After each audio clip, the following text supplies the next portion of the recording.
I'm going to walk you through a brief introduction that sets the context of what we're experiencing in Toronto, and then talk about 3 case studies, projects in the city that we're working on that represent, I think, the 3 different scales that you find in development work in the city, and the pressure related to each one of them and the different sets of issues. But certainly the city is, and the region is one of the fastest growing cities in North America.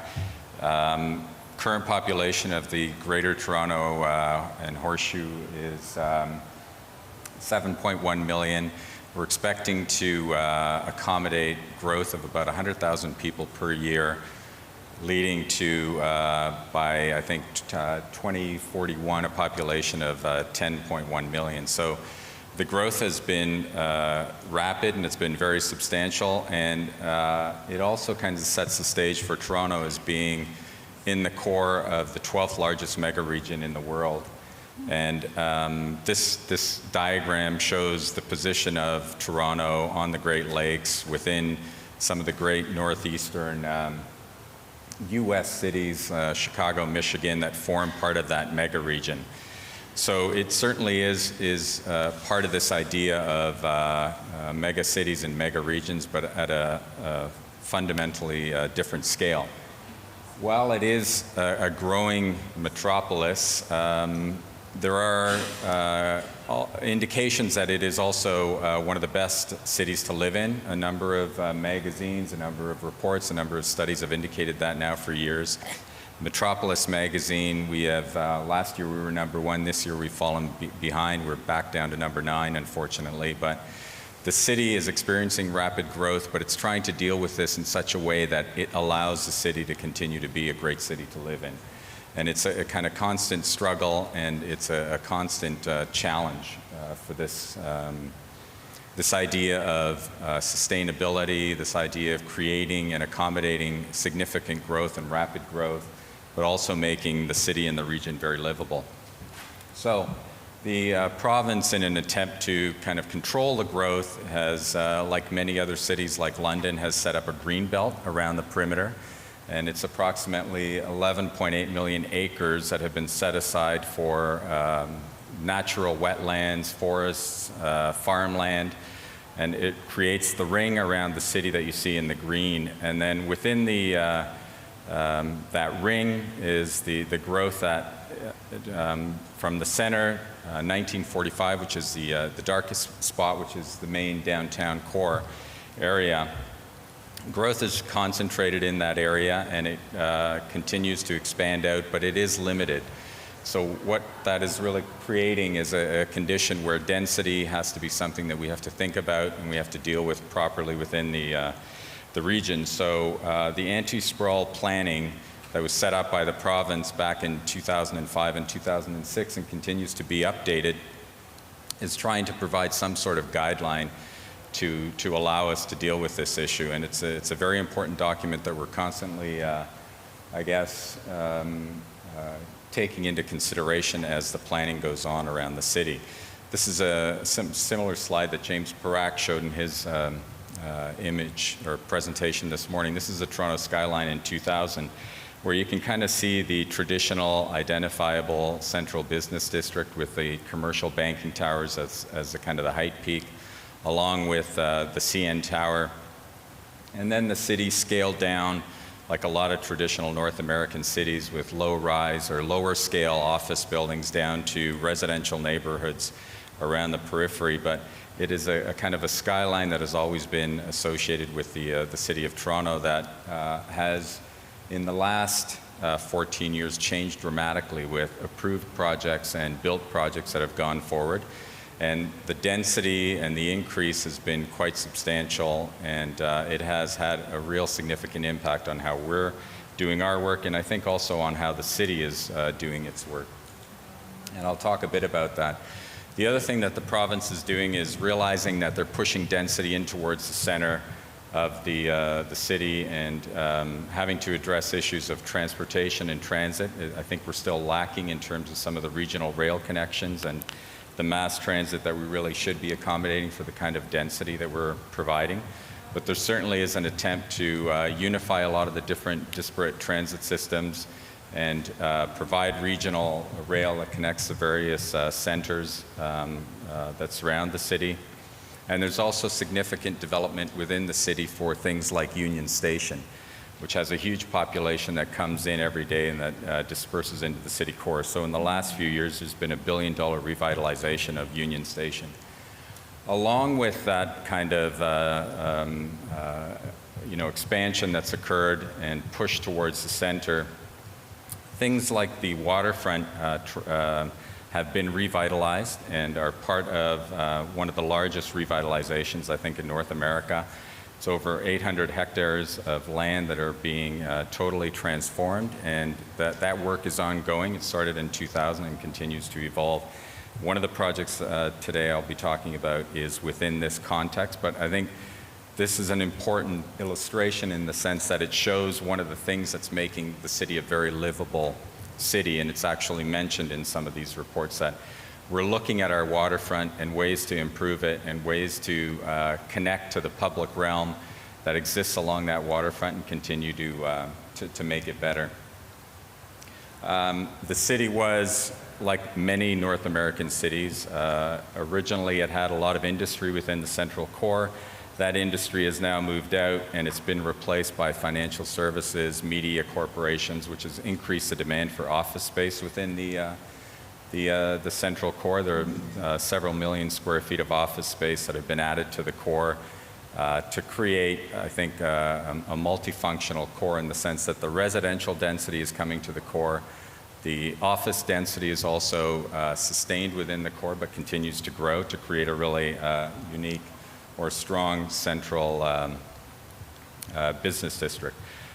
In 2008, we were retained by the city to help create a toolkit to deal with the development that has been happening. So the Tall Building Guidelines was a document that we helped the city prepare. We prepared the first draft of the document, and again, it was intended to be a toolkit that dealt with issues of livability, how close towers should be to each other, how they should orient themselves to the street, where they should be located in the downtown core, how the podium could actually be configured to create a public realm. A whole series of issues were studied as part of the report. We actually looked at where height could be deployed in the city and where it was recommended that it be deployed, in many instances along existing transit routes and in the central business district. The brown tone represents the traditional central business district. The kind of linear expansions of color that go out from that represent the streets that we identified as the main carriers for the density that is being added to the city.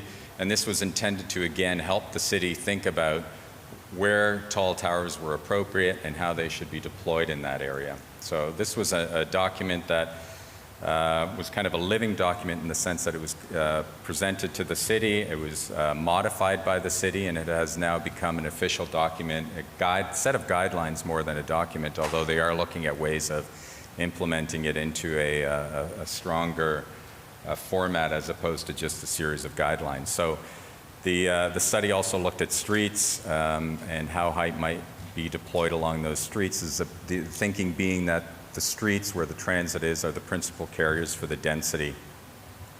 Another layer is this idea of a design review panel, which was added on as well to the toolkit, in the sense that we can set up a qualitative way of analyzing the applications that come in to really help the city deal with that. So architects are presenting schemes in front of their peers and receiving feedback and being encouraged to improve schemes as how the density is deployed and how issues are dealt with within the city.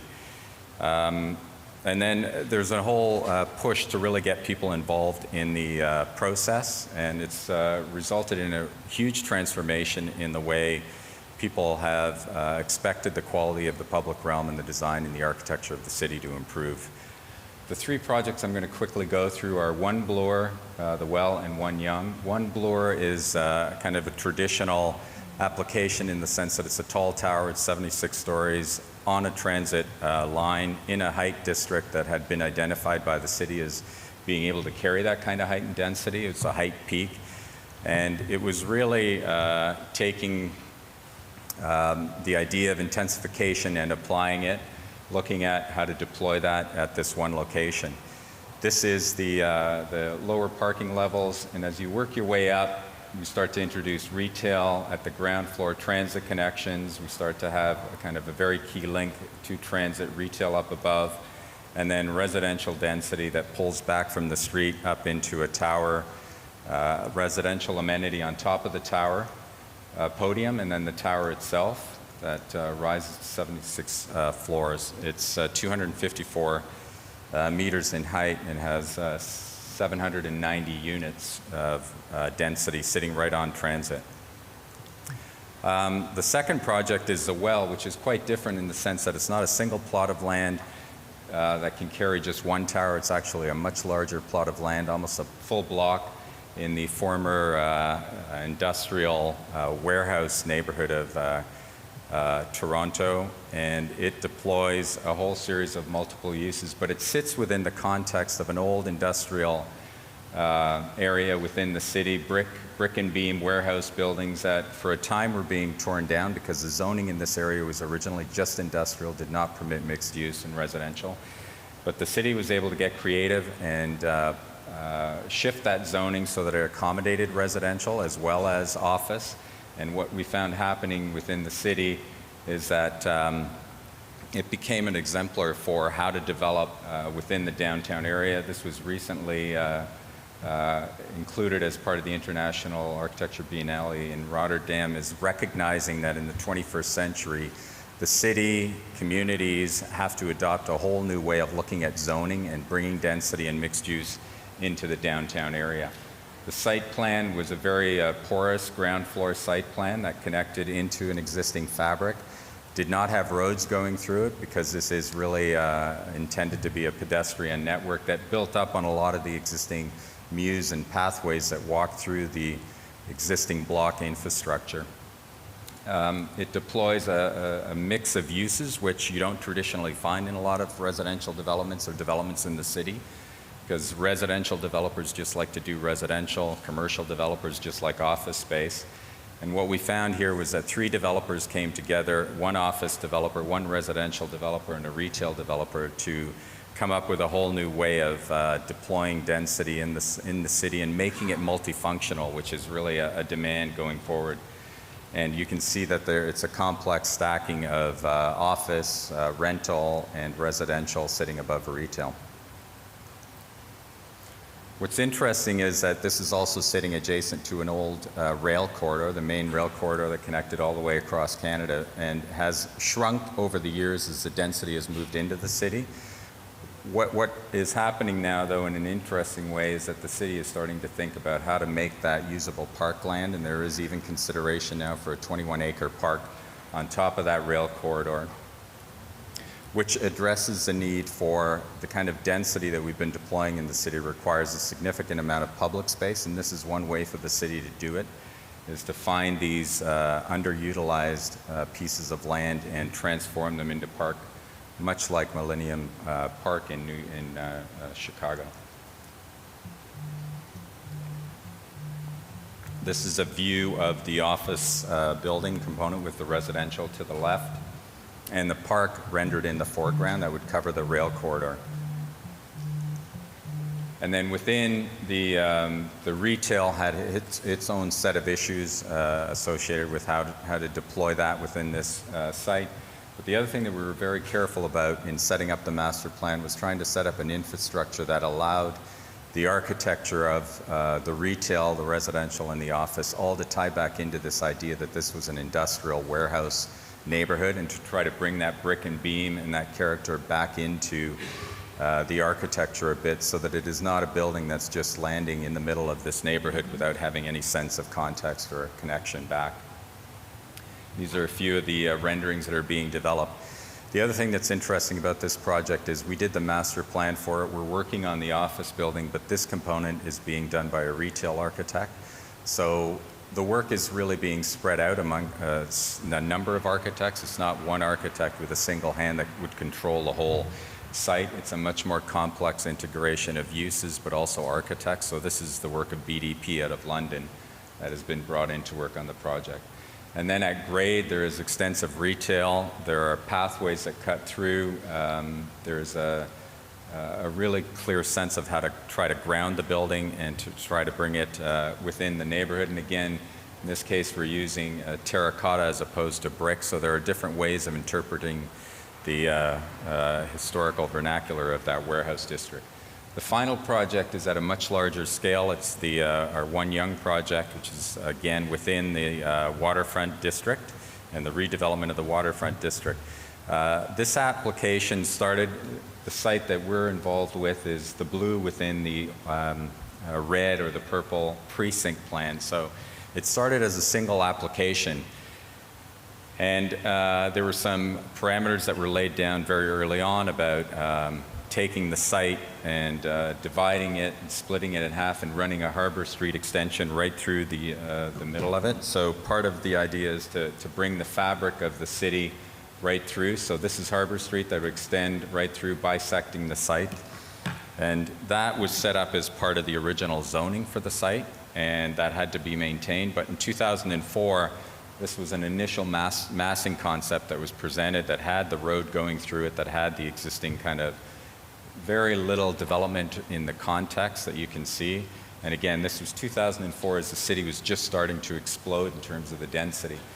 In 2013, when we made our application, that context was very different. And you can see that we had, at this point, the South Core had developed, the waterfront had intensified, industrial uses still existed, and the deployment of density in the first part of the application that we put forward in a very kind of aggressive approach that related to what was happening in the area in an unplanned precinct to the west of us was quite dense and quite intense in terms of the scale. And it represented, I guess, our first stab at it.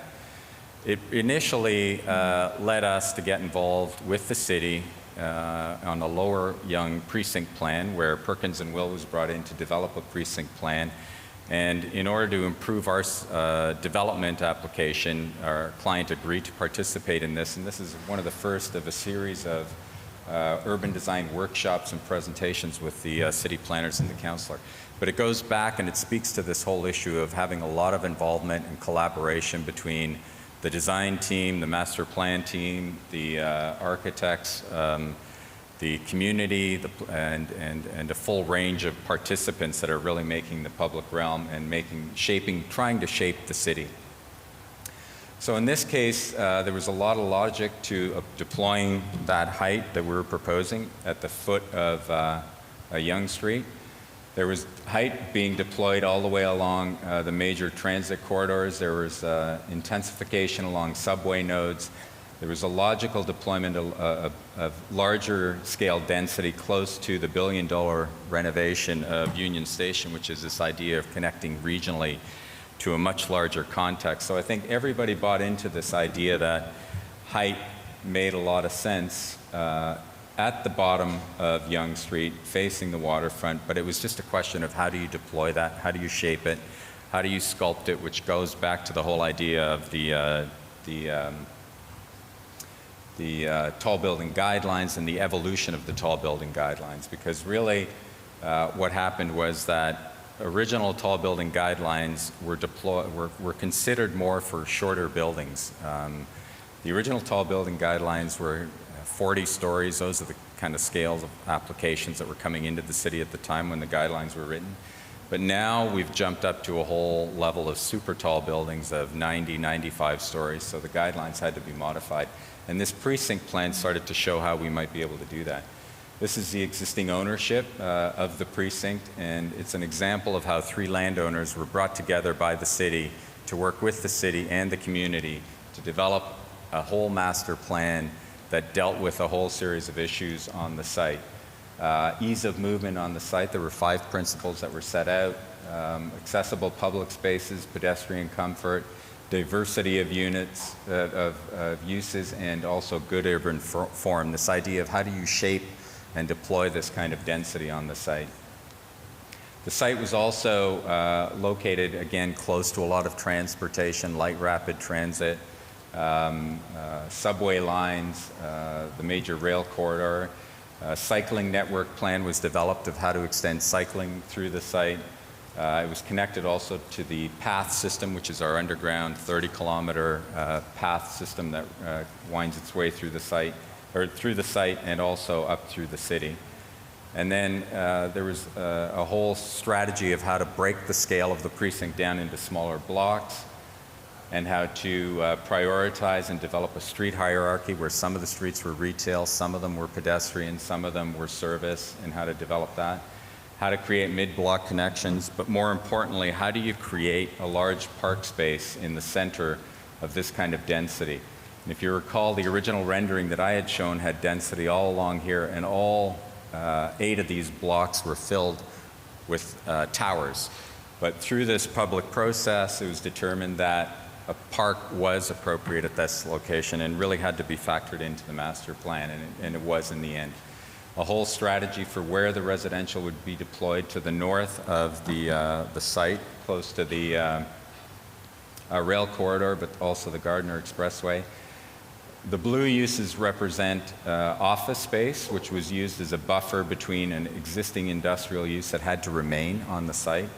And then the existing residential that was developing around the perimeter was also tied in just through the idea of the residential forming a whole ring around the office and the industrial uses. Other considerations were how to deal with environmental issues. New scrubbers and cleaners had to be put into the Sugar Path refinery to accommodate the new residential uses that were coming into the neighborhood, which was a significant negotiation between the landowners and Redpath Sugar. Strategies of how to create setbacks, promenade zones, how to deal with the base building heights, how to really animate the ground floor. Quantity of towers was something that was looked at really carefully, that there should be a limit to the number of towers, that they should be well spaced, they should be over 30 meters apart from each other as they are situated on the various blocks. And there's even an idea of a tower area ratio that relates the area of the towers on a podium and drops that tower area ratio. And then that the form itself should step down from the height peak, which is right at Yonge Street. And then issues of window wall ratio were also brought forward. So we're asked to work with a 40-60 ratio, which is interesting to hear Dan's presentation. And then there's another consideration, which is how do we plug into the on-wave system, which is district heating and cooling for the city that has been developed, and how can we use that in this development to improve our energy efficiency. So the site has continued to develop. The plan with the park in the center, the kind of tower disposition now has all been locked down. We're working towards refining the architecture, the massing through various study models. The heights of the towers are 95, 80, 65, and then stepping down to a lower office block towards the south. The uses, we're co-locating a community center in the base of the building, and we also have affordable housing. 10% of the residential density is affordable housing. It's a very porous site plan, which goes back to the kind of concept of bringing people through the block. And then we're looking at now the architecture. This is not the architecture, but it starts to show the scale relative to the context, some of the studies that we're doing. And its impact on reconfiguring the skyline of the city, this idea of a height peak coming towards Yonge Street, and that there are buildings on the site that are landmark towers or kind of lower buildings that step down towards the waterfront. But this idea that density certainly will have an impact in how it's deployed and how it changes our skyline, and that it is something that needs to be considered as part of the work that we're doing in the city.